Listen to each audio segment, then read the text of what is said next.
Olá, pessoal, boa tarde a todas e todos. Sejam bem-vindas e bem-vindos a mais uma atividade do curso de extensão Brasil no Mundo, Desafios e Oportunidades na Política Internacional Contemporânea. Eu sou Wilton Dias, pós-doutorando do Instituto de Relações Internacionais da Universidade de Brasília, e tenho o prazer de conduzir a moderação da palestra de hoje, que recebe como convidada a pesquisadora doutoranda Mônica Ottoboni. Esse curso de extensão é promovido pelo Centro de Estudos Globais da UNB e também se articula a disciplina de graduação do curso de Relações Internacionais, denominada Temas de Relações Internacionais do Brasil Contemporâneo. Essa disciplina é ministrada pela professora Daniele Ramos, juntamente com o professor Antônio Carlos Lessa. O Centro de Estudos Globais é um laboratório acadêmico da Universidade de Brasília, voltado à produção e difusão de conhecimento qualificado sobre as diversas áreas que permeiam as relações internacionais contemporâneas. O centro atua com projetos de pesquisa, atividades de extensão, formação e cooperação institucional, mobilizando estudantes de graduação e pós-graduação e estabelecendo parcerias com instituições nacionais e internacionais em torno de 3 eixos principais: governança e antropoceno, poderes globais e desenvolvimento global. O curso de extensão, do qual essa atividade de hoje faz parte, propõe uma reflexão crítica sobre os desafios e as oportunidades que se colocam para o Brasil na atual conjuntura internacional. A programação do curso é orientada por textos selecionados da Revista Brasileira de Política Internacional, a RBPI, e as palestras são conduzidas pelos autores e autoras desses textos. O objetivo do curso é promover o diálogo analítico e multidisciplinar com base em agendas contemporâneas sobre a política internacional. A palestra de hoje, que é derivada de um dos artigos publicados na RBPI, é intitulada Revisão Periódica Universal, Contemporaneidade, Originalidade e Agenda de Pesquisa. Nossa convidada, Mônica, discutirá a revisão periódica universal, mecanismo do Conselho de Direitos Humanos das Nações Unidas, explorando tanto como campo de investigação acadêmica, quanto como espaço de atuação profissional para especialistas em relações internacionais. A partir das agendas de pesquisa delineadas no artigo, serão discutidas as possibilidades analíticas oferecidas por diferentes abordagens teóricas na compreensão da atuação da sociedade civil e dos Estados no processo da revisão periódica universal. A palestra, nesse sentido, propõe também uma reflexão crítica sobre como a produção acadêmica pode dialogar com a prática, contribuindo para a capacitação e engajamento de organizações da sociedade civil e servidores públicos interessados no sistema ONU de direitos humanos. A Mônica é doutoranda aqui do Instituto de Relações Internacionais da Universidade de Brasília e também é pesquisadora e assessora de Advocacy do Instituto de Desenvolvimento de Direitos Humanos. Então, passo agora a palavra para você, Mônica, que terá cerca de 40 minutos para fazer a apresentação. Logo após, teremos uma sessão de perguntas e respostas, que nossa audiência já pode começar pode enviar as perguntas aqui no decorrer da apresentação, no nosso chat. Então, passo a palavra para você, Mônica. Muito obrigado pela disponibilidade de estar aqui conosco hoje. Boa tarde, muito obrigada, Wilton. Muito obrigada a todas as pessoas que estão presentes aí virtualmente com a gente. Estou muito grata por estar aqui nesse momento com vocês hoje, nessa sexta-feira. Muito obrigada aí, professor Lessa, que fez o convite, né, ao pessoal do Centro de Estudos Globais. Fico muito honrada em estar aqui nesse espaço, que também já foi ocupado por outras pessoas aí tão qualificadas, né, que fizeram falas tão interessantes aí também sobre os artigos que foram publicados aí na RBPI. Para falar um pouquinho do que eu planejei aqui para a nossa conversa de hoje, né? A ideia é conectar um pouquinho do que a gente costuma estudar na universidade, na área de relações internacionais, com o que eu tenho acompanhado um pouco de atuação prática na área a partir da atuação junto com uma organização de sociedade civil, que o Wilton apresentou, né, que é o Instituto de Direitos Humanos, que é o Instituto de Desenvolvimento de Direitos Humanos, o IDDH, que é uma ONG que está lá em Joinville, a sede, mas que atua a nível nacional e a nível regional também, promovendo ações tanto no sistema ONU, mas também nos sistemas aqui regionais de direitos humanos, acompanhando tanto a educação em direitos humanos, mas outros temas também da agenda, né? O IDDH é uma ONG que coordena coalizões de sociedade civil, e aí é por isso que eu estou ali dentro um pouquinho também, falando de relações internacionais, porque a gente planeja ações em redes com sociedade civil para atuar nos sistemas internacionais. Então, a gente faz esse trabalho também de tradução do que a gente estuda ali dentro da universidade para as pessoas que atuam na prática em direitos humanos também, né? Então, um pouquinho aí mais para frente a gente vai falar dessa experiência profissional.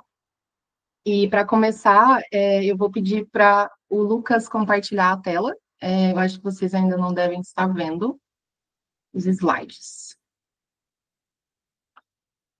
Bom, então, pode passar para a próxima já, Lucas, por favor. Para falar um pouquinho da estrutura do que a gente vai falar hoje aqui, mas também dos objetivos que eu tenho um pouco com essa palestra aqui hoje, né? A gente vai fazer 2 momentos de fala, e aí o primeiro é um pouco mais teórico, e aí nessa primeira parte eu costumo tirar um tempo não só para falar do artigo que a gente vai comentar hoje aqui, mas também para explicar um pouco sobre o que é esse mecanismo de revisão periódica universal, que às vezes a gente está tão inserida ali dentro do nosso tema que às vezes a gente esquece um pouquinho que existem pessoas que não sabem do que a gente está falando. Então, eu sempre gosto de tirar um pouco desse tempo para localizar um pouco a revisão periódica universal dentro do sistema ONU de direitos humanos de uma forma mais ampla, e para a gente também ter esse processo até educativo aqui juntas, né, de comentar como é que funciona um mecanismo internacional de direitos humanos, pensar em que tipos de políticas ele mobiliza entre os estados e como é que são as interações entre os atores dentro desse mecanismo. É sempre importante a gente entender tudo um pouquinho assim, né, dar um passinho para trás e entender como é que ele funciona, como é que as coisas dentro desse mecanismo elas rodam, né, pensando em termos institucionais mesmo, como é que os estados se posicionam, que tipo de atividades acontecem. E aí, num segundo momento, a gente vai falar dessa parte um pouco mais prática, pensando em atuação dentro desse mecanismo mesmo, na área de relações internacionais, ou para quem também não é da área de RI especificamente, pensando em trabalhar com direitos humanos, né? Como é que a gente pode pensar em atuação dentro desse mecanismo também. E aí, por fim, eu também gosto de deixar sempre algumas ferramentas que são bacanas, assim, para quem está estudando direitos humanos ou estudando a RPU especificamente, que facilitam muito o acesso à informação, tanto sobre os documentos, daí que são os nossos dados primários, né, mas também as recomendações que veiculam dentro desse mecanismo, que às vezes elas são um pouquinho difíceis de acessar só pela documentação. Então, eu costumo fazer esses 2 momentos, assim, de um momento mais teórico e depois um momento mais prático. E aí, para começar, pode passar para o próximo slide, Lucas, por favor. Para começar, então, falando, antes da gente chegar na RPU, né, do que a gente está falando quando a gente pensa em proteção internacional dos direitos humanos. Aqui, no nosso caso, no Estado brasileiro, o Brasil está submetido aí a diversos sistemas internacionais, né, e faz parte de diversas organizações internacionais, e aí algumas dessas organizações aí têm espaços, têm mecanismos que dissertam sobre direitos humanos, e aí eu trago aqui principalmente a Organização das Nações Unidas, né, que é a nossa organização internacional mais ampla que existe hoje. Mas o Brasil também está submetido aí a um outro sistema, né, de direitos humanos, que é o sistema interamericano, que está vinculado à Organização dos Estados Americanos, e aí conta com mecanismos bastante diferentes dos que a gente vai ver aqui hoje, né? Mas só para localizar para vocês que o que a gente está falando aqui de revisão periódica universal é apenas um dos mecanismos que existem dentro de uma arquitetura muito grande que os sistemas internacionais de direitos humanos criam para tanto criar normas, regras, né, mínimas de comportamento para os estados, mas também para criar mecanismos de supervisão. Então, pensando aqui dentro do sistema ONU, né, a ONU ela conta com três principais assim mecanismos de direitos humanos. O primeiro aqui, que vocês veem na tela à esquerda, são os órgãos de tratados. Esses são chamados mecanismos convencionais, porque eles se originam das convenções, dos tratados que estão ali dentro das Nações Unidas, né, os principais tratados de direitos humanos, existem cerca de 10 tratados que dissertam aí sobre diversos temas da agenda de direitos humanos, tortura, direitos das mulheres, direitos das pessoas migrantes. Acho que tá dando certo, Lucas. Enfim, estamos tendo um pequeno ajuste aqui. Mas esse tipo de mecanismo aqui que a gente está falando, os órgãos de tratados, eles monitoram apenas os direitos previstos em tratados que são ratificados, né, que são assinados e ratificados pelos estados. O que isso significa, né? Como é que isso funciona, esse tipo de mecanismo? Existem comitês que aí, para cada um dos tratados principais que existem nas Nações Unidas, existe um comitê de pessoas especialistas em direitos humanos, que periodicamente recebem relatórios dos estados que assinaram esses tratados, dizendo, informando como é que está a situação dos direitos avaliados ali. Então, por exemplo, o Brasil que ratificou a Convenção dos Direitos das Mulheres, né? O Brasil periodicamente vai enviar informações para esse comitê de especialistas dentro deste tema, que vai avaliar o que o Brasil mandou de informações, vai avaliar o que a sociedade civil costuma mandar de informações também de forma paralela, e vai sugerir algumas recomendações para o Estado brasileiro sobre como melhorar a situação dos direitos previstos naquele tratado. Isso é uma das formas de monitorar, né, os direitos humanos que a ONU tem. A outra forma, e aí essa é chamada de procedimentos especiais, mas também é conhecido como relatorias especiais. Essa daqui, ela é conhecida como também experts independentes, dependendo... São vários nomes, gente, a ONU tem muitos nomes, e aí até uma dificuldade de trabalhar com mecanismos internacionais, porque às vezes se perdem os nomes no meio das traduções, e aí a gente fica com essas dificuldades até de nomenclatura, mas eu trouxe aqui procedimentos especiais, e existem esses outros aí, relatorias, ou experts independentes, que também são usados para se referir a esse mesmo tipo de mecanismo, que são geralmente pessoas que trabalham de forma voluntária, elas não estão vinculadas às Nações Unidas financeiramente, elas não estão ali fazendo parte de um estado específico, mas são pessoas que têm especialidades em temas da agenda de direitos humanos e costumam fazer visitas dentro dos estados para monitorar os direitos que estão sendo avaliados ali, né?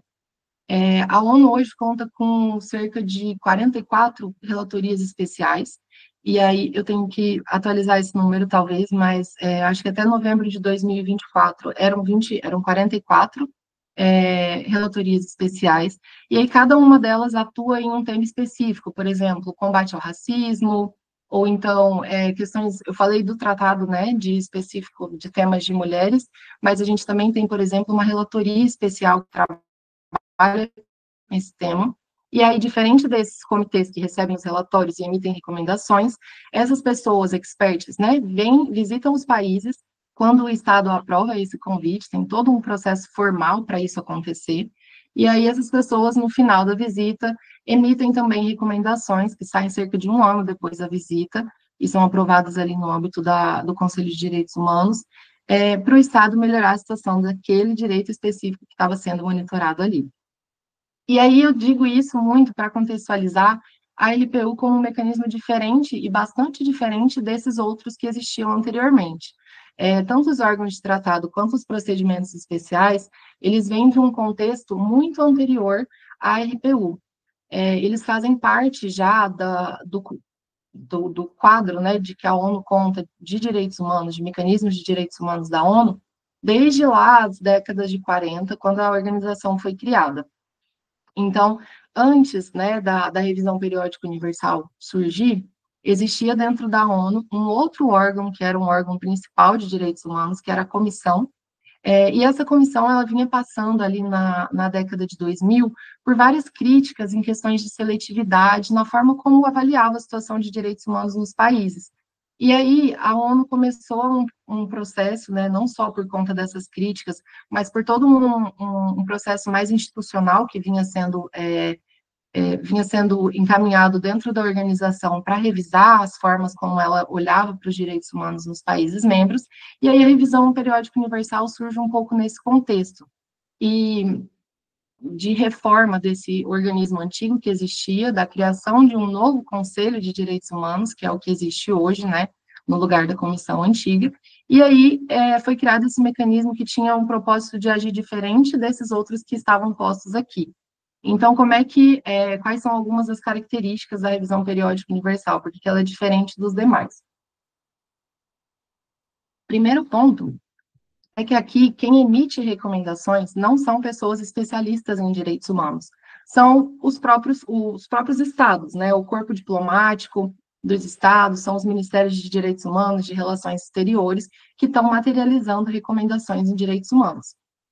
Então, isso faz com que as recomendações que vêm da RPU sejam muito diferentes das que vêm dos outros mecanismos. Então, isso vai trazendo uma dimensão política muito interessante, que é os próprios estados sugerindo recomendações para os outros estados. Então, isso vem com dinâmicas não só sobre a percepção que os estados têm sobre direitos humanos quando eles recomendam uns aos outros, mas também abre espaço para que a gente possa olhar como é que um estado recomenda para um estado que talvez seja vizinho, ou talvez seja parceiro comercial, ou que tenha afinidades quando falam em temas de direitos humanos, né, alinhamentos ideológicos, como é que acontece essa dinâmica de recomendações entre pares, e, enfim, isso vai abrindo novas dinâmicas para pensar como é que os direitos humanos se materializam dentro das Nações Unidas, dentro dos mecanismos internacionais de direitos humanos.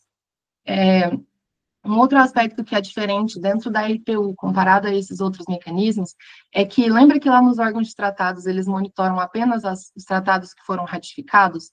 Isso coloca uma limitação, né, para que os direitos humanos só sejam analisados dentro dos países que ratificaram tratados. Então, se não tem ratificação de tratado, não tem monitoramento, né, na prática. Então, a revisão periódica universal, ela inverte um pouco essa lógica, por quê? Os estados não precisam ratificar tratados específicos ou aceitar convites específicos para as visitas, para eles receberem recomendações. Na IPU, o que são usados assim como base, os compromissos internacionais que são usados como base para emitir recomendações, não são só esses tratados, são todas as obrigações internacionais de forma mais ampla. Então, tanto declarações que o Estado já tenha feito, os estados que fazem parte da ONU, quando eles acordam em fazer parte dessa organização, eles também assinam ali a Carta das Nações Unidas, que também é um documento que disserta sobre direitos humanos. Então, isso já estabelece uma base para que os estados tomem como normas que os estados estão, de alguma forma, submetidos, e isso abre espaço para que todos os temas de direitos humanos sejam abordados, independente de estar previsto em um tratado ou não. E o que é interessante também é que a RPU ela é um mecanismo que se propõe a monitorar os tratados não só da ONU, mas os tratados regionais também. Então, os estados, eles têm a possibilidade de retomar compromissos que, por exemplo, o Brasil fez a nível regional e não cumpriu, e falar, olha, Brasil, você tem que melhorar tal política pública considerando tal compromisso regional. Isso pode acontecer dentro da RPU, que é uma coisa que os outros mecanismos, eles não permitem tanto, né? É uma coisa um pouco mais fixa, né? Dentro dos compromissos que os estados têm e dentro do que especialistas geralmente costumam recomendar, e não estados. E aí, por fim, um último ponto que também é interessante da revisão periódica universal é que ela segue um calendário fixo. Então, todos os anos, cerca de 42 estados passam por revisão, e essas revisões acontecem dentro do calendário de sessões do Conselho de Direitos Humanos da ONU, que também já tem uma periodicidade cíclica, e é diferente dos outros mecanismos, né, que a revisão acontece conforme os estados enviam relatórios, e isso costuma geralmente tomar um pouco de tempo e atrasa. Então, é só para pontuar algumas coisas de diferenças com relação a esse mecanismo aqui dentro da arquitetura internacional, né? Pode passar, Lucas, por favor. Eu gosto de deixar esse exemplo aqui, esse ciclo, né, que explica um pouquinho melhor em questão de tempo como é que a revisão periódica universal funciona. Mas ela inclui, né, todos os países da ONU, e aí vamos pensar em um país só, né, pensando no Brasil. O Brasil passa pelo ciclo da RPU a cada 5 anos, em média, e aí esse ciclo de 5 anos, ele tem essas fases que estão colocadas aqui, né?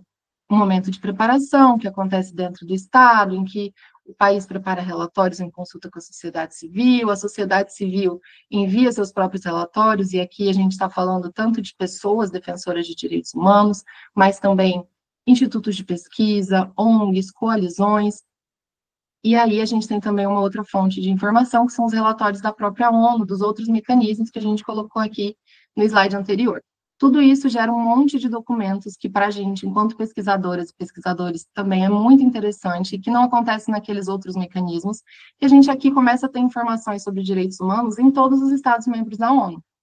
Não é só naquele que está numa situação muito emergencial, não é só naquele que conseguiu receber uma visita dentro de um tema de direitos humanos, e também não é sobre aquele que ratificou um tratado. São todos os estados estão aqui, desde Cuba, que costumava receber muitas resoluções de países específicos, desde aí da criação da ONU, mas até também, por exemplo, Estados Unidos, Rússia, países que fazem parte do Conselho de Segurança, que não costumavam, por exemplo, passar por revisões da situação de direitos humanos dentro dos seus estados, né? Então, esse é um processo bastante complexo, que dura aqui 5 anos para cada estado, mas todos os estados passam por ele, né? Os membros da ONU.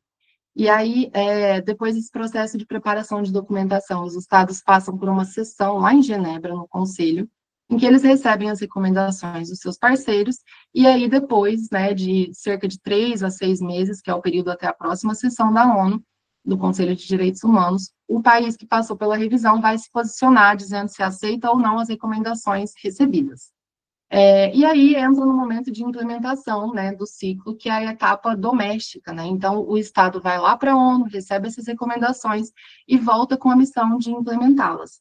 E essa parte aqui de implementação, cada Estado desenvolve dentro das suas limitações, e cada sociedade civil se mobiliza de um jeito, poder legislativo, todos os atores que têm interesse em fazer com que as obrigações internacionais se materializem na prática dentro dos estados, eles usam esse momento aqui do ciclo, né, que é o mais longo, para mobilizar o Estado e pressionar pelo cumprimento das recomendações que foram aceitas. Pode passar, Lucas, por favor. E aí, chegando no artigo, né? Esse artigo, ele partiu um pouquinho da ideia de que, do desafio, na verdade, enquanto pesquisadora, né? Eu comecei a estudar a revisão periódica universal na graduação, e aí, naquela época, era cerca de, não sei, acho que 2016, 2017, eu tinha uma dificuldade muito grande, não só de entender como é que esse mecanismo funcionava, e aí vocês veem que eu estou falando super rápido para tentar trazer um pouco do funcionamento, trazer agendas de pesquisa, mas é um mecanismo bastante complexo, né? E que ele traz algumas dificuldades até de entendimento para a gente, né? Enquanto acadêmicas, enquanto pessoas que falam língua portuguesa, que não é uma língua oficial da ONU, então a gente também tem que entender esse funcionamento desse mecanismo em uma literatura que está em outro idioma, né? Então, vem um pouco dessa dificuldade, assim, de organizar um pouco do conteúdo, entender como é que a nossa literatura de RI estava olhando para esse mecanismo que eu tinha começado a estudar ali, e aí, trazendo aí, né, para o contexto do mestrado, que foi no momento em que eu e a professora Isabela nos debruçamos aí sobre essa revisão de literatura, a gente também buscou suprir uma ausência na literatura que a gente notou, que era definir um pouco do porquê que a revisão periódica universal era um mecanismo novo, né, contemporâneo, comparado a esses mecanismos anteriores, que já existiam na arquitetura da ONU, mas dos sistemas regionais também, e também porque que ele era um mecanismo não só novo, mas diferente. E aí, quando eu falo de diferente, eu trago ali, eu trouxe aqui no slide, né, os parâmetros que a gente delineou ali no artigo, né, que são a cobertura, a frequência, abordagem, dinâmicas e base legal. Como a gente tem pouco tempo, assim, dessa fala mais introdutória minha aqui, eu deixei aqui esses parâmetros para a gente também dialogar sobre eles no momento em que a gente abrir sobre perguntas, enfim, mas a tradução desses parâmetros é um pouco o que eu estava falando, né, da comparação com os outros mecanismos. A RPU, e aí nesse artigo a gente busca delinear um pouco isso em termos mais acadêmicos também, né, a RPU ela é muito diferente dos outros mecanismos, mas na literatura a gente ainda não tinha visto isso ser explicado. Então, é da onde parte um pouco assim a ideia desse artigo. Pode passar, Lucas, por favor. E aí, pensando também agora em como é que a literatura tem estudado a RPU. E aí, quando eu falo de literatura, eu estou falando aqui das obras que foram selecionadas aí para esse artigo, né? Que são basicamente da área de relações internacionais, ciência política e do direito. As publicações sobre a revisão periódica universal, elas não se limitam a essas áreas do conhecimento, né? Isso foi apenas um recorte que a gente fez para possibilitar que a gente tivesse um número X de artigos também para avaliar.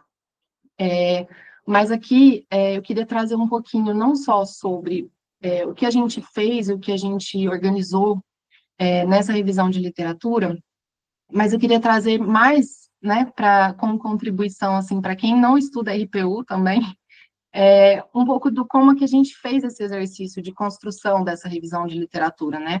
O que a gente pensou para construir essas categorias, não só o que elas significam, né? Eu acho que é muito legal quando a gente pensa em fazer uma revisão de literatura, não só dentro da nossa área de conhecimento, né, dentro de relações internacionais. Esse é um método utilizado amplamente, né, por todas as áreas do conhecimento, e pensando que ele pode ser utilizado por vocês também, né, a ideia é trazer um pouco mais, assim, sobre como é que isso foi construído, e deixar para a parte das perguntas aí, a gente dialogar um pouco mais profundo também, se vocês tiverem dúvidas ou questões, nessa parte do conteúdo em si, né? Então, aí, para explicar um pouco da onde que a gente começou a construir essas categorias, eu deixei anotado aqui duas coisas que são muito relevantes, assim, quando a gente pensa, né, em como organizar tantos textos diversos que estão falando sobre o mesmo assunto. Um deles é sobre lentes de análise, e aqui eu estou falando sobre referencial teórico, sobre metodologia, sobre como é que as pesquisas são construídas, né? Com base em quê? Em qual referencial teórico, em qual literatura que ela se apoia, que tipo de metodologia, quais métodos foram utilizados e como que isso gera conclusões, né? Então, por exemplo, trabalhos que de alguma forma olham para, que usam como método entrevistas, quando a gente está falando aqui no tema de AIPU, né? Os trabalhos que utilizaram entrevistas com o corpo diplomático, com pessoas que estavam envolvidas com o mecanismo, eles trazem conclusões muito diferentes dos trabalhos que só olham para a documentação. E aí, por exemplo, conectando aí com a linha de a agenda de pesquisa de impactos, por exemplo, os trabalhos que estavam olhando para somente os estados e pensando em cumprimento ou não de recomendações, e aí olhando para a documentação, né, olhando, dizendo se o estado cumpriu ou não cumpriu. No caso brasileiro, eles podem chegar a uma conclusão de que a RPU ela não tem efeitos, ela não tem impactos positivos ou não tem qualquer tipo de impacto dentro do estado, porque o estado recebeu a recomendação, não cumpriu. Então, o propósito do mecanismo está descumprido, né? Mas aí, por exemplo, pensando que entrevistas que acessam um pouco mais a percepção de quem está ali na prática, essas entrevistas elas possibilitam, por exemplo, outro tipo de conclusões e possibilitam a gente alcançar percepções de atores diferentes além dos estados. Então, partindo, por exemplo, da sociedade civil, eu notava na época que comecei a pesquisar mais sobre sociedade civil brasileira na RPU, que tinha muita gente engajada, muitas ONGs investindo recursos em materiais e humanos em produzir informação para um mecanismo internacional. Então, na minha cabeça, né, por mais que o Brasil não estivesse cumprindo recomendações, ainda assim tinham vários interesses e questões que faziam as pessoas, né, da sociedade civil verem esse mecanismo como estratégico. Então, isso possibilita, por exemplo, conversar com essas pessoas, me fez entender o mecanismo e os impactos dele a partir de uma outra visão, além do que a documentação em si poderia me trazer. Então, quando a gente fala aqui de lentes de análise, eu fui pensando um pouquinho nisso, quando a gente foi pensando ali, né, nas categorias dos trabalhos, pensando como é que eles estavam olhando para a RPU. E aí, uma outra forma, né, de pensar em organizar uma literatura aqui, que a gente também incorporou para trazer essas categorias, foi o foco em quais atores, né, estavam sendo olhados ali dentro da revisão, dentro dos trabalhos, perdão. E aí, por exemplo, como eu falei nesse exemplo mesmo, né, de pensar nos impactos da RPU. Quando eu olho para o Estado brasileiro, a gente vai olhar para os impactos da RPU de um jeito. Quando eu olho para a sociedade civil, a gente vai olhar para os impactos da RPU de outro jeito. Quando a gente olha, por exemplo, em termos institucionais, da ONU, por exemplo, a ONU, olhando em termos institucionais, a ONU hoje tem muito mais informações sobre os direitos humanos dentro dos estados. Isso também pode ser considerado um impacto, pensando em termos mais amplos, né?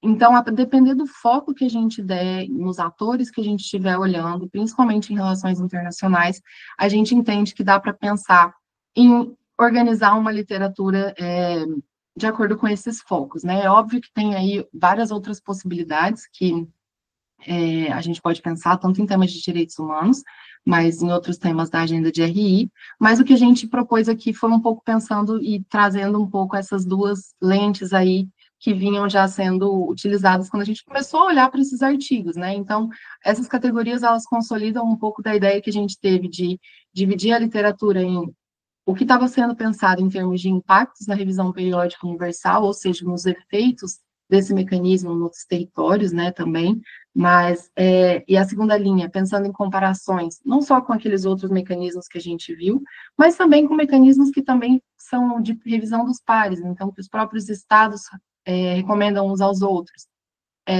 Pensando também em comparações em temas, como é que um estado X e um estado Y se comportam dentro do mesmo tema na RPU.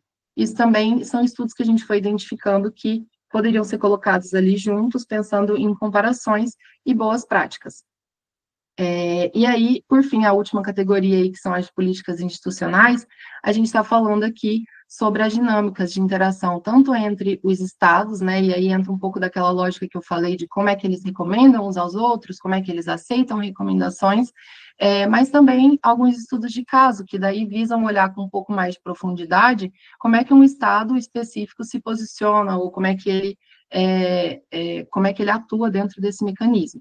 E na parte de dinâmicas transnacionais, aí pensando em transnacionais, superação dos limites aí do Estado, a gente tem alguns trabalhos pensando em sociedade civil, em estratégias de advocacy internacional, que também é uma literatura aí que está se consolidando e vem crescendo mais recentemente, assim, né, em termos de revisão periódica universal. Pode passar, Lucas, por favor.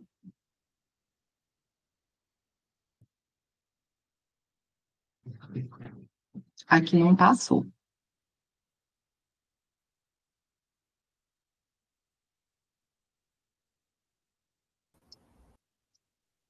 Só um minutinho, Mônica, acho que está ajeitando aqui, só um minuto.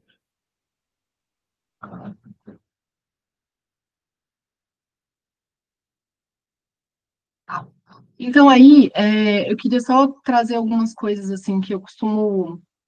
Eu gosto muito de fazer esse exercício, assim, né, de preparar essas palestras, assim, e aí quando o professor Lessa me falou para falar sobre esse artigo, eu falei, eu acho que, além de pensar no que a gente está trazendo ali de conteúdo, é muito interessante pensar em termos do que esse artigo é, né, que ele, no fundo, é uma revisão de literatura, que é um método, que a gente vem falando aqui já há alguns minutos.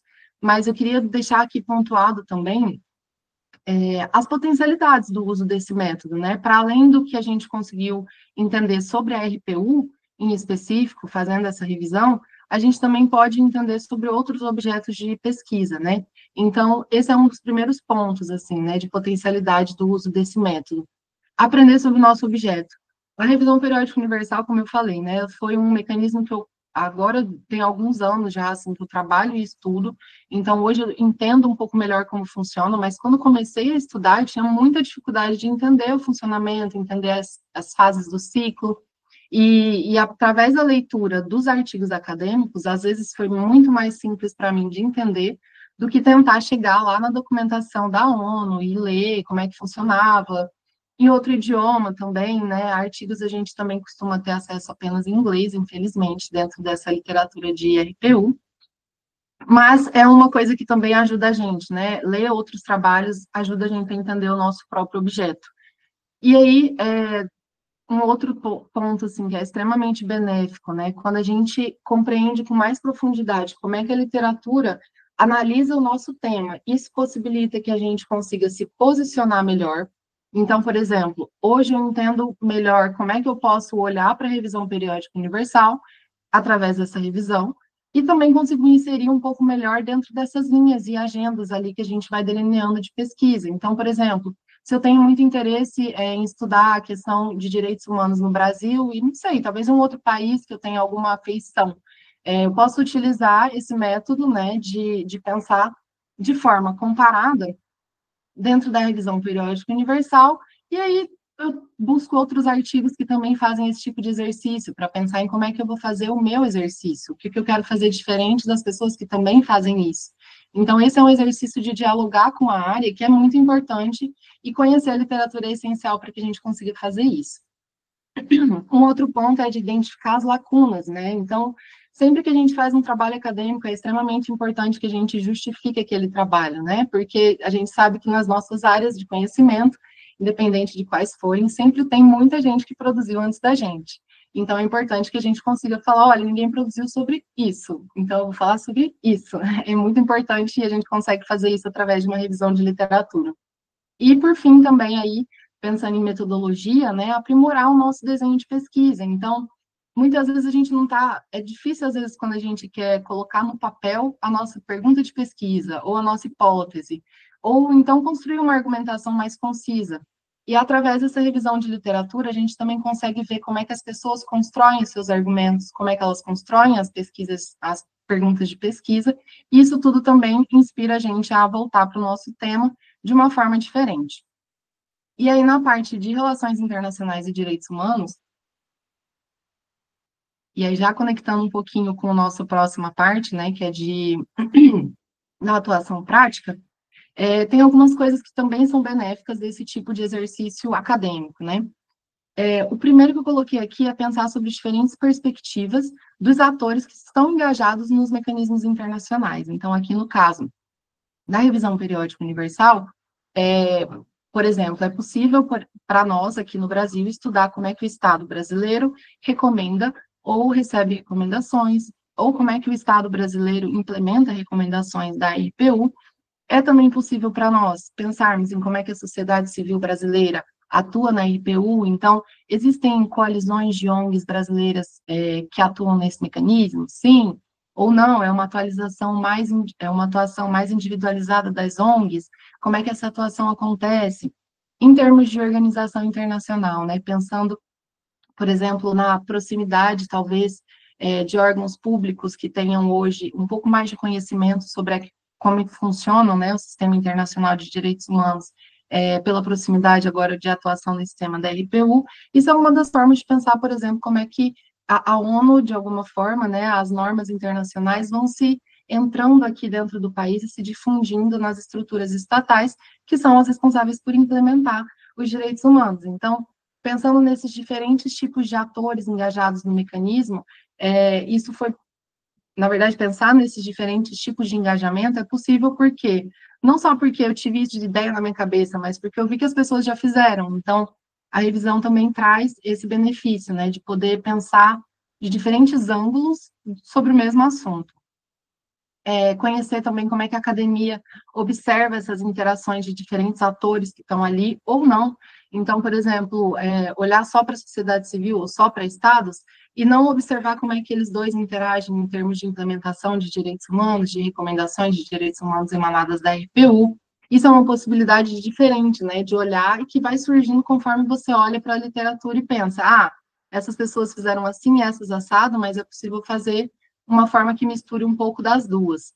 E aí, pensando também em o que a gente consegue achar de conteúdos, assim, dentro da revisão de literatura de RPU, como ela fala do mundo inteiro, né, de vários países do mundo, geralmente a gente acha ali, na revisão de literatura, várias boas práticas de países que a gente nem imaginava, que estavam ali fazendo um bom trabalho em termos de implementação das recomendações, ou em termos de difusão das recomendações da RPU. E isso tudo é muito importante quando a gente vai para a prática, porque quando tanto estados quanto sociedade civil, quando eles vão atuar em mecanismos internacionais de direitos humanos, eles têm objetivos, eles esperam coisas de volta.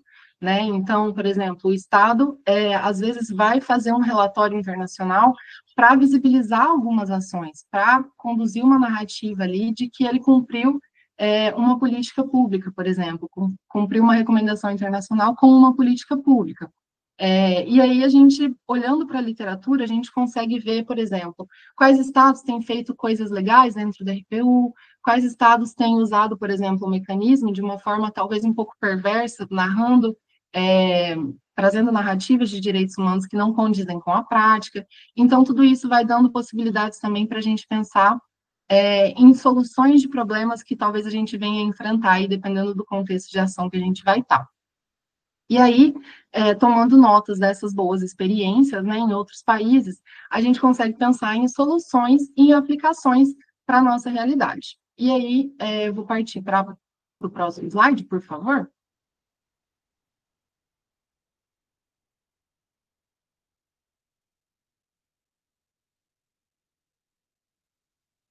Eu acho que não está passando como PPT.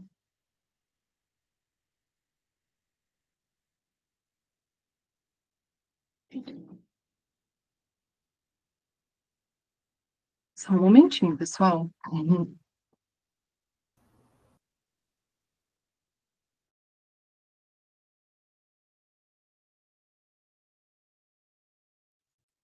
Muito obrigada. E aí, partindo então para essa parte, né? Parecem coisas muito desconectadas de falar de revisão de literatura e partir para a atuação profissional, mas assim, eu gosto de trazer isso porque quando eu comecei a atuar na área, né, de relações internacionais e pensando em atuar hoje, assim, né, especificamente na revisão periódica universal, várias vezes eu me deparava com perguntas como, por exemplo, de pessoas que atuam na revisão periódica universal, querendo saber se em outros países tinham experiências legais, ou querendo saber esse tipo de informação, como é que está esse mecanismo em outros países. Para a gente que é da área de relações internacionais, e num mecanismo como esse, né, que avalia todos os países, esse tipo de pergunta e de curiosidade sobre como é que esse mecanismo se desenvolve em outros países também era muito comum. Então, a revisão de literatura ela também me ajudou, até profissionalmente, a pensar em outras possibilidades de atuação aqui dentro do Brasil, né? Hoje eu vou falar um pouquinho sobre o que eu tenho feito dentro do IDDH, né, pensando aí como uma organização de sociedade civil dentro do Brasil, que atua no sistema ONU, né, e aí o que é muito legal, assim, dentro do IDDH, é que essa é uma instituição que coordena duas redes de incidência na revisão periódica universal. Então, aqui no Brasil, existe um grupo de ONGs que é chamado de Coletivo RPU Brasil, e esse grupo tem cerca de 39 organizações do Brasil inteiro e que trabalham com diversos temas de direitos humanos. E várias dessas organizações são redes por si só. Então, a representatividade que essas 39 organizações trazem é de cerca de 1.200 movimentos e outras redes e organizações de sociedade civil. Então, é um movimento bastante interessante, de ONGs que atuam na revisão periódica universal, e esse é um dos coletivos conhecido internacionalmente, assim, como boa prática de atuação da sociedade civil na RPU, e além do coletivo brasileiro, desde 2021, o IDDH vem coordenando a primeira rede regional de ONGs que atuam dentro da revisão periódica universal, que é o coletivo EPO América do Sul. EPO é a tradução, né, da RPU em espanhol. Essa é uma ONG bastante, essa parte de atuação, né, junto com os coletivos RPU Brasil e América do Sul, é uma parte bastante interessante e inovadora do trabalho do IDDH, assim, que eu tenho contato e fico muito feliz, né, porque ela conecta justamente o que a gente estuda dentro da universidade com o que está sendo feito na prática. Então, alguns artigos ali na parte da revisão de literatura, na última categoria ali, na última agenda de pesquisa, que fala de sociedade civil, alguns artigos ali falam sobre como que a sociedade civil deve atuar na RPU, ou tem costumado atuar na RPU, como é que tem atuado em alguns países, e aí é interessante que o que a gente faz no IDDH é justamente colocar isso em prática. Então, alguns produtos e atividades aí que que a gente já fez juntos ali no meu trabalho, tanto como pesquisadora, mas também como parte da equipe de advocacy, né? Só um minutinho. E aí, para explicar também que o advocacy é uma palavra bastante comum aí para quem trabalha com direitos humanos e relações internacionais, né? Que ele costuma se referir a uma série de ações que são feitas buscando influenciar uma causa, buscando incentivar a criação de uma política pública. E aí a gente faz essas ações de advocacy dentro do sistema ONU de direitos humanos, junto com essas duas coalizões. Só para explicar um pouquinho também do que a gente está falando em termos assim até de cargos, né? Que o Wilton apresentou aí que esse é o cargo atualmente que eu ocupo, né? De assessora de advocacy. Em relação aos tipos de produtos e materiais, né? Uma das coisas que a gente já fez lá no IDDH, e que foi muito interessante, é a produção de materiais para capacitação de sociedade civil e de servidoras e servidores públicos, né, que trabalham diretamente com a implementação de recomendações internacionais, inclusive da IPU. O IDDH faz formações, tanto para ONGs, quanto para juventudes, quanto para pessoas que fazem parte do sistema de justiça aqui do Brasil, e servidores públicos, né, da região também. E aí, dentro desse tipo de curso, capacitação, o que eu, como pesquisadora, já fiz também, e que também aproveitei de revisão de literatura, muita coisa, é pensar em quais ações práticas cada um desses tipos de atores pode fazer dentro do mecanismo. Então, por exemplo, a gente elaborou um curso para a Defensoria Pública da União, e nesse curso a gente tinha que pensar, por exemplo, como é que a Defensoria Pública da União está, o que ela faz, né, para implementar recomendações da RPU, ou como é que a Defensoria Pública da União pode atuar na RPU. Então, aí a gente busca, por exemplo, na literatura, se existem outros tipos de instituições parecidas, né, que atuam em outros países e pensa, já existem ações que foram feitas, que deram certo, ou não. E então a gente começa aí a quebrar a cabeça e fazer o nosso trabalho enquanto analista aí de relações internacionais também, e pesquisadoras e pesquisadores, né, que é de pensar e propor ações também, né? Propor conexões da teoria também com a prática.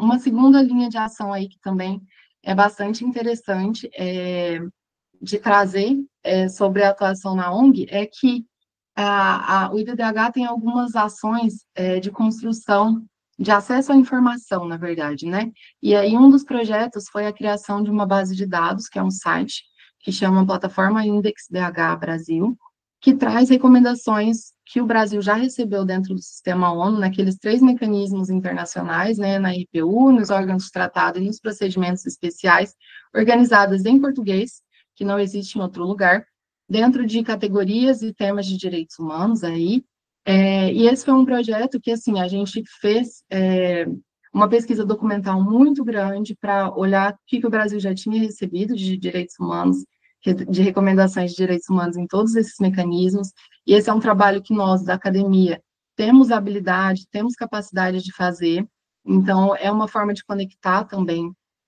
o que a gente tem de potencial mesmo, né, de traduzir esses conteúdos que estão ali em documentos para outros tipos de acesso à informação. E aí, eu deixei aqui algumas coisas também que a gente já fez ali dentro da ONG, que é a preparação de materiais para incidência e diálogo, tanto com o governo brasileiro, e aí a gente está falando de documentos que o coletivo RPU Brasil, por exemplo, utiliza nas incidências, quando vai falar com o governo brasileiro, dizer que o governo não está cumprindo recomendações da RPU, existe sempre um documento, alguma coisa que é utilizada para entregar para o governo. Então, essa produção desse tipo de material também é algo que a gente tem a habilidade de fazer, tanto pela nossa capacidade de escrita, mas também pela nossa capacidade de pensar politicamente ali e estrategicamente o que a gente pode colocar em termos de diálogo, né, com o governo, com o Estado. E aí, por fim, também uma atividade que eu acho bastante interessante, que são as oficinas, né, para elaboração dos próprios relatórios que vão para a RPU. A gente já fez algumas ações com outras redes que o IDDH gerencia, né, de pessoas que foram capacitadas pelas formações do IDDH, ensinando aí as pessoas a submeterem informação para a RPU. Então, esse também é um tipo de trabalho bastante legal que a gente costuma fazer de conectar, né, a academia, a universidade, mas também a sociedade civil, e conectar os organismos internacionais de direitos humanos. Só para finalizar, pode passar, por favor, Lucas. Eu já estourei os meus 45 minutos, e aí eu queria deixar aqui alguns sites, né, tanto esse quanto o próximo slide, eles dois trazem bases de dados ou lugares onde vocês podem acessar informações sobre a RPU. E aí eu achei legal de deixar aqui também, porque esse curso vai ficar gravado, porque são lugares onde vocês vão achar tanto os documentos da Revisão Periódica Universal, não só do Brasil, mas de todos os países, mas também onde vocês podem achar recomendações que o Brasil e outros países já receberam em temas de direitos humanos, e aí vocês podem explorar esses espaços aqui também, dentro das agendas e temas de pesquisas de vocês, se de alguma forma eles se conectam, né, com recomendações internacionais dos sistemas de direitos humanos. No próximo slide, por favor, tem esses dois sites que daí são exclusivamente em português, e eles dois são gerenciados pelo IDDH, que trazem as recomendações da RPU, esse primeiro, que é o site do coletivo RPU Brasil, mas o segundo traz recomendações de todos os outros mecanismos da ONU ali que a gente comentou, né, os órgãos de tratado e procedimentos especiais. E aí vocês podem ir lá e navegar, tipo, eu queria saber o que o Brasil já recebeu em temas de combate ao racismo na ONU. E daí você seleciona o mecanismo da revisão periódica universal. E aí o site vai te trazer todas as recomendações dentro daquele tema. Essas duas ferramentas fazem isso e estão disponíveis para acesso aberto aí, e nos slides também tem os links, caso vocês queiram acessar. O último slide, por favor, é um agradecimento por vocês estarem aqui, pelo espaço de fala e escuta. Estou disponível aqui para conversar e seguir esses diálogos com vocês. Adoraria falar muito mais sobre atuação profissional. Tem outras áreas, né, de atuação, além dessa que eu trouxe para vocês dentro da sociedade civil, mas tem aqui meu contato também, e eu estou aqui para a gente seguir essa conversa, dialogando aí sobre outras formas de atuação e pesquisa, né, em direitos humanos. Muito obrigada.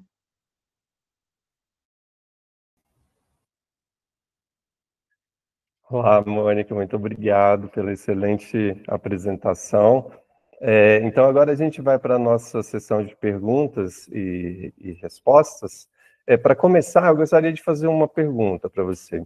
É o seguinte, Mônica, em um contexto em que países que tradicionalmente apoiaram a agenda dos direitos humanos estão se afastando dessa pauta, né? A gente vê especialmente os Estados Unidos se afastando bastante dessa pauta de defesa dos direitos humanos.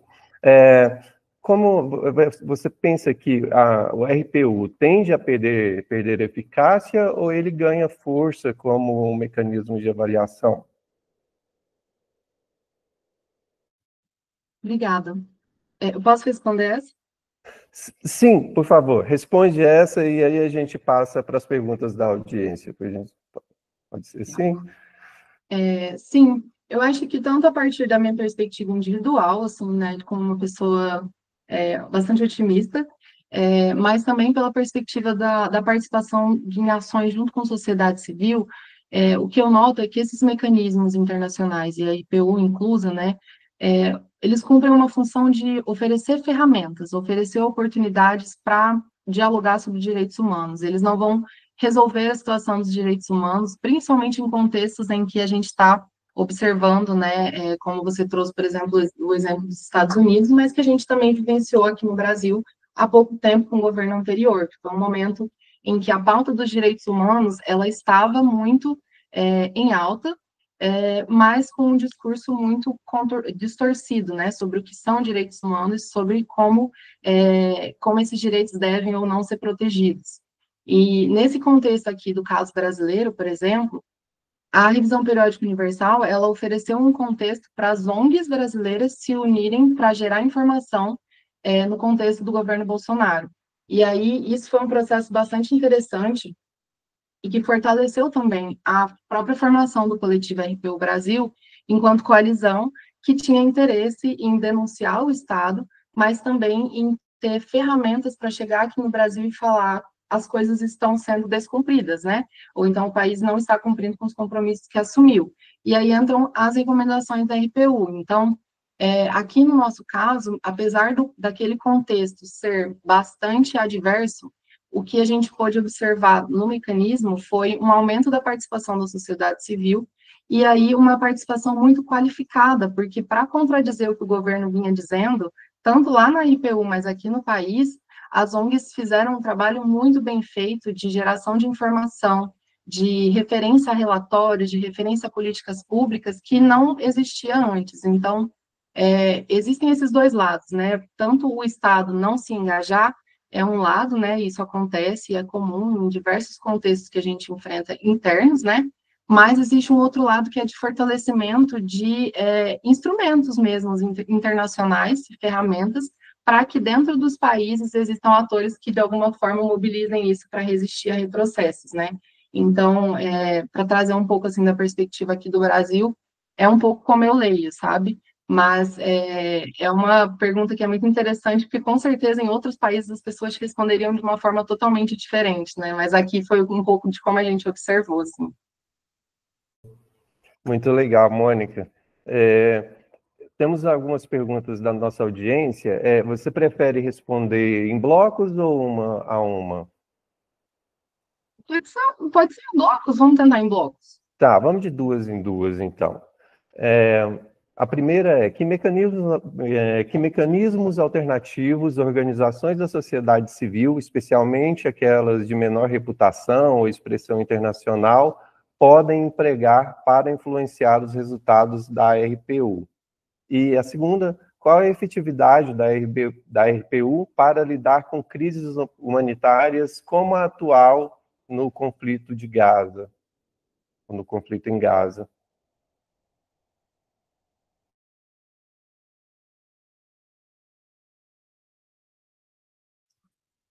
Bom, sobre a primeira pergunta, né? Os mecanismos alternativos que as ONGs podem usar, as ONGs especiais de menor reputação.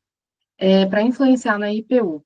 Existem alguns trabalhos que vêm surgindo, eu acho que muito no âmbito das produções das ONGs que atuam na IPU, e aí entram ONGs internacionais também, como a UPR Info, que apareceu ali nos nossos slides, que produzem informação dizendo que a sociedade civil consegue influenciar melhor a RPU e os resultados da RPU quando atua em coalizão.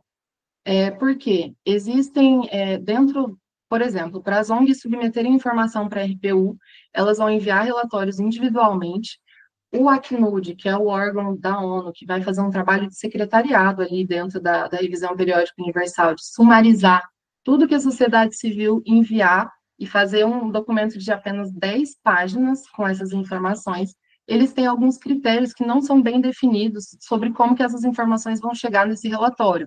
Então, o que geralmente acontece são as ONGs se fortalecem para escrever bons relatórios com informações bem consolidadas, para enviar essas informações e garantir que elas cheguem de alguma forma um pouco melhor para inclusão dentro do relatório da RPU. Então, veja que, até para as ONGs que já atuam no mecanismo, existe todo um processo que até estratégico de pensar em como é que eu vou influenciar esse mecanismo.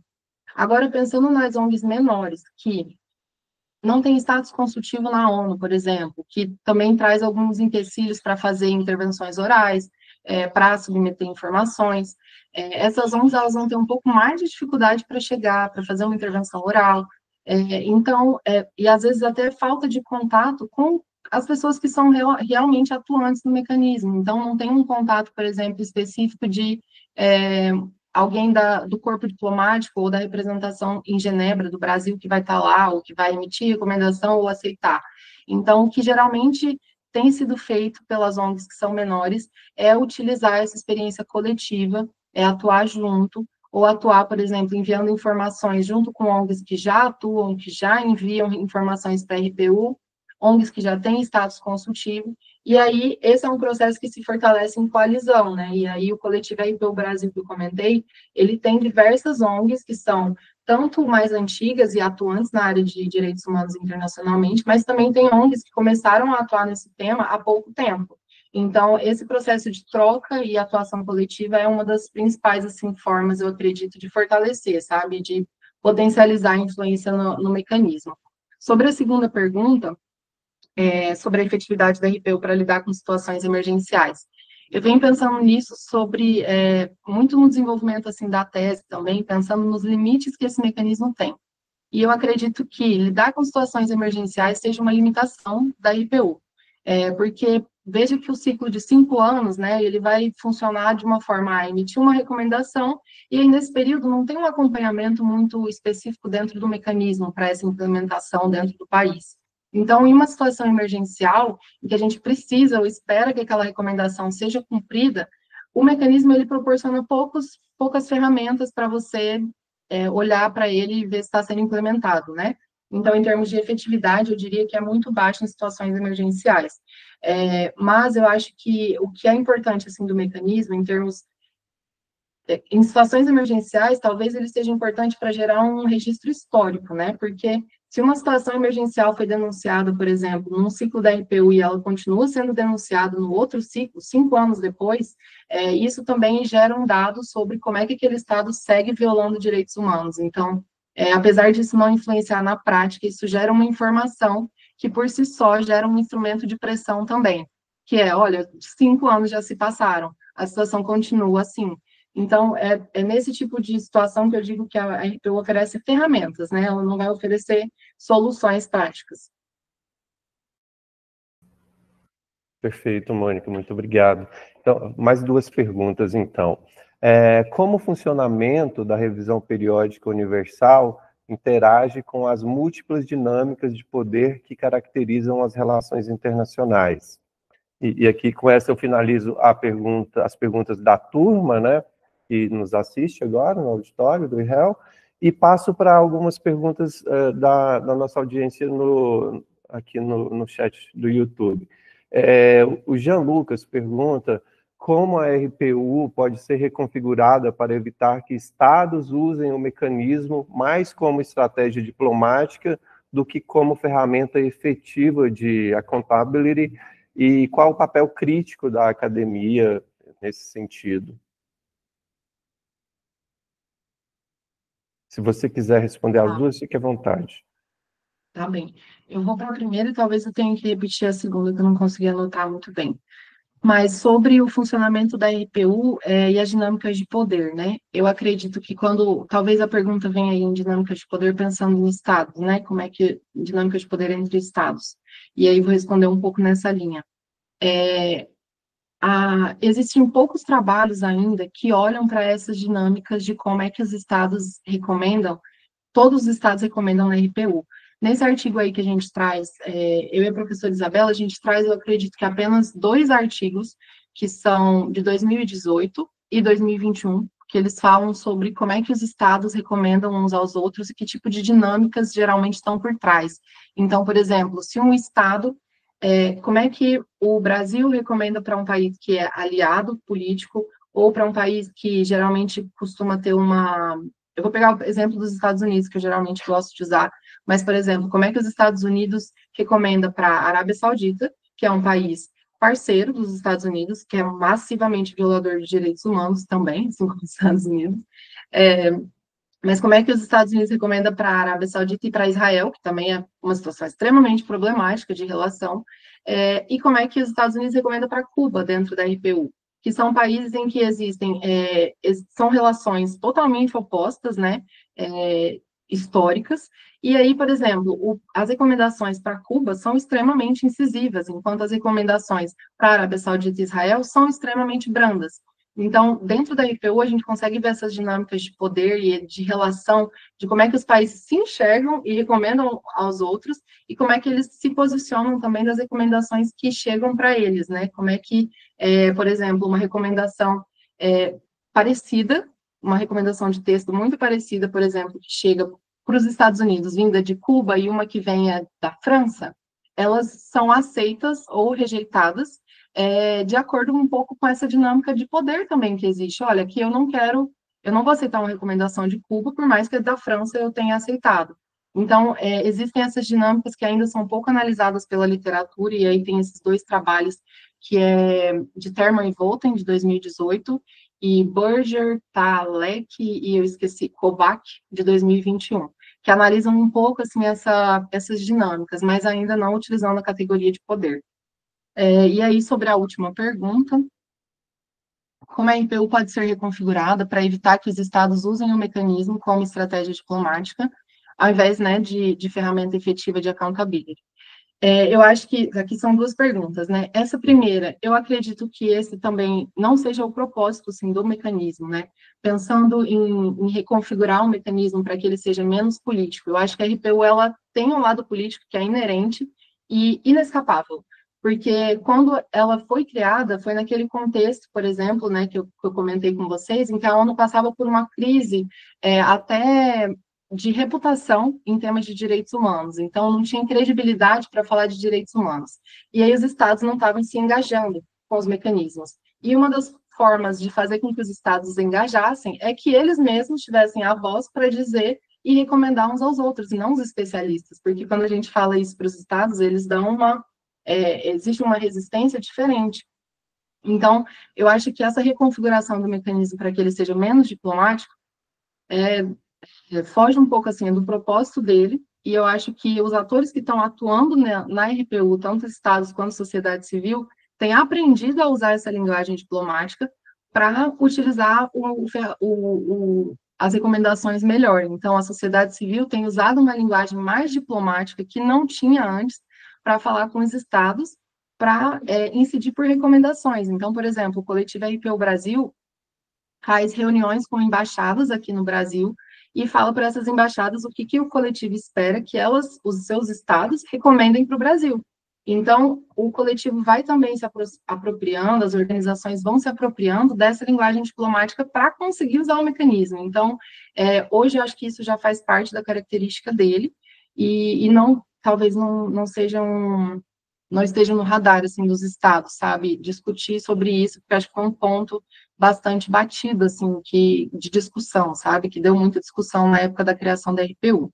E sobre o papel crítico da academia, eu acho que é justamente gerar esse tipo de reflexão, gerar também um espaço que talvez seja mais difícil de acessar para quem não tem essa dedicação a estudar o mecanismo com profundidade, que é um papel muito de tradução, eu vejo assim, né, de aproximação do que esses mecanismos institucionais, estão escritos tudo lá em inglês, em espanhol, lá na ONU em Genebra, a gente tem um papel crítico, eu acredito, de trazer informação sobre esse mecanismo para que ele seja mais utilizado. Então, eu acho que fazendo isso, a gente também aumenta um pouco mais o potencial desses mecanismos, tornando eles mais conhecidos, tornando as pessoas um pouco mais próximas dele, e eu acho que esse seja um papel bastante, ele não é exatamente crítico, mas acho que é um papel muito de contribuição, assim, que a gente tem enquanto acadêmicos, né? Muito legal, Mônica. Uma última questão, então, última pergunta do Carlos é a seguinte: a falta de padronização dos indicadores e mecanismos de mensuração das diversas dimensões dos direitos humanos geram óbices para comparação. Em que medida isso impede a plena responsabilização de governos? Deixa eu ver se eu entendi a pergunta. A questão das padronizações de indicadores, né, para a gente medir a implementação de direitos humanos, como é que isso Como que isso, ela gera, ele usa a palavra aqui, óbices, né, para comparação, devido a essas diversas dimensões existentes, e em que medida essas possíveis distorções, né, impedem a plena responsabilização de governos em relação a violações de direitos humanos, eu imagino. Eu acho que a discussão assim sobre indicadores em temas de direitos humanos é uma discussão muito profunda, assim, que gera diversas nuances, assim, né? Quando a gente pensa em políticas, né? Pensar em indicadores que sejam iguais para todos os países, uma padronização de indicadores para sinalizar o cumprimento das recomendações da IPU, por exemplo, eu acho que talvez, assim, a ONU, por exemplo, não tenha pernas para isso, não tenha nem, talvez, não só capacidade, assim, de recursos humanos, de financeiros, mas também de alcance mesmo, né, de permissão para hoje, assim, né, para chegar em um momento de olhar para indicadores. Eu acho que a gente caminha a passos muito mais lentos em termos globais, né? A gente caminhou, até, por exemplo, a criação da RPU, a gente tinha caminhado aí 60 anos dentro de uma comissão de direitos humanos para criar regras, para criar tratados, para criar normas, e a gente ainda não tinha, por exemplo, um mecanismo de supervisão que olhasse para todos os países. Então, isso surgiu em 2007, 2008. E agora, por exemplo, no Brasil, a gente está no quarto ciclo da RPU, né? Então, a gente já passou 3, 4 vezes e agora a gente está na metade do quarto ciclo. A gente recebeu muitas recomendações e o Brasil em si, ele não avalia se as recomendações estão sendo cumpridas ou não. Ele não fala, eu cumpri tantas, eu não cumpri tantas. Quem faz isso é o coletivo RPU Brasil, que avalia através de um sistema de cores de semáforo todas as recomendações, dizendo se elas foram cumpridas, não cumpridas, ou parcialmente cumpridas. E aí, esses são indicadores extremamente subjetivos, né? Então, olha onde a gente ainda está andando, né? Pensando no caso brasileiro, que a gente tem uma sociedade civil bastante ativa e monitorando ali, né, a revisão periódica universal, a gente ainda não tem, por exemplo, essa discussão a nível de Estado de indicadores. Então, a gente tem um pequeno passo que a sociedade civil vem dando, né? Um pequeno não, um grande passo, de gerar mínimos marcadores ali para sinalizar algum tipo de indicação, né? Se as recomendações estão sendo cumpridas ou não. Então, eu acho que a nível internacional, esse é um debate ainda extremamente difícil, assim, né, da gente se posicionar e que eu acho que ainda vai caminhar muito tempo ainda, né, para a gente conseguir chegar e pensar em indicadores, assim, e padronização, para pensar em cumprimento de obrigações e recomendações internacionais.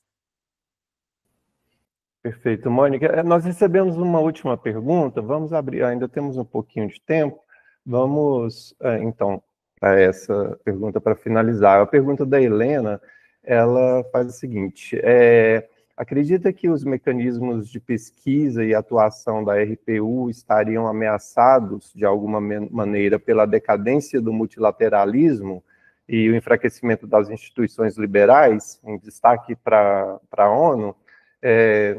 Você entende que a projeção de poder e credibilidade internacional da sociedade civil no cenário atual, diplomático atual, estaria, de alguma forma, enfraquecida por essa... Ou seja, eu acho que a pergunta está um pouco confusa, mas eu acho que o que ela pergunta é se, dentro desse cenário de enfraquecimento das instituições multilaterais, em que medida, especialmente a ONU, né, em que medida a RPU e outras, o RPU e outras questões relacionadas com a defesa da sociedade civil, proteção dos direitos humanos, estaria também ameaçada?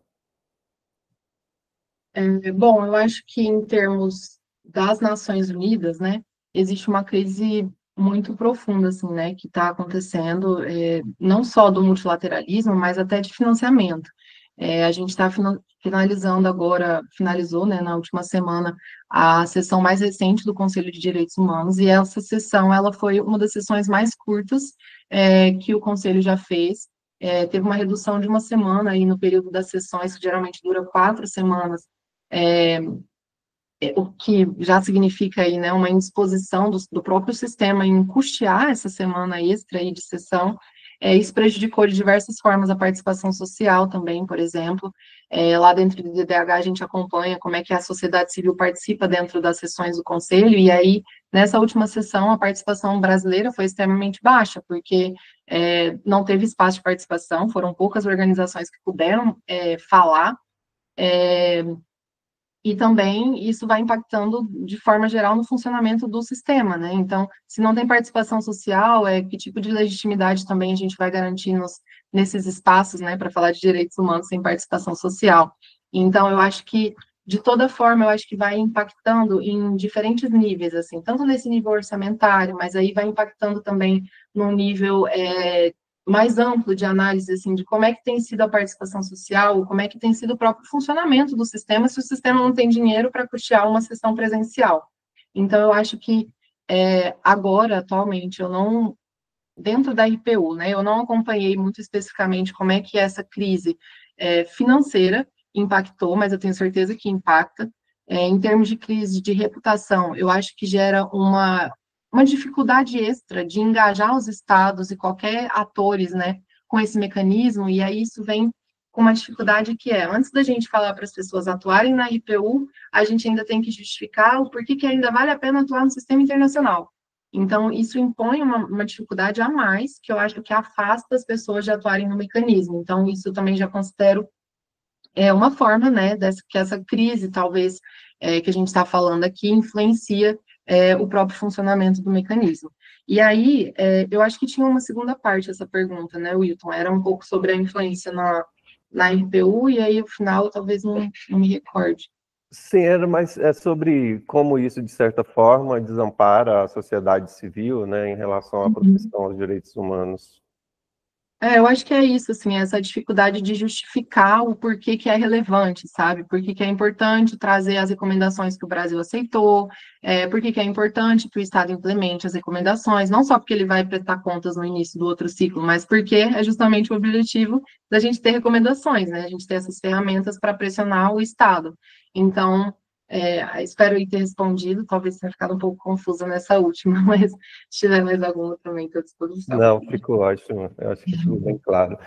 Muito obrigado, então, Mônica. Eu creio que a gente pode, já estamos aqui dentro do nosso tempo programado, então agradeço muito a você pela excelente apresentação aqui. É certamente um tema muito importante e instigante também, né, especialmente nesse momento de crise crise multilateral que a gente enfrenta e que os direitos humanos tendem a ser muito contestados também, né?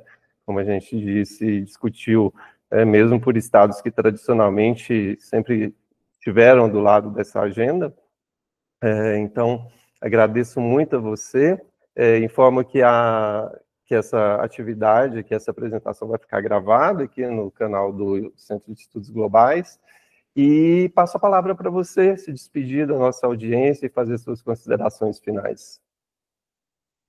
Eu agradeço novamente o convite, né? Agradeço a presença das pessoas que estão aí escutando a gente, que mandaram perguntas. Espero que esse momento aí instigue algumas outras reflexões, talvez até atividades aí mais para frente também, para a gente continuar falando de direitos humanos, falar de atuação profissional em relações internacionais. Deixei ali meu contato, e aí, se vocês tiverem qualquer questão ou quiserem conversar também sobre esses temas aí que eu vim falando, estou à disposição de vocês. Agradeço novamente. Muito obrigada, Wilton. Muito obrigado, Mônica. Tchau, tchau a todos.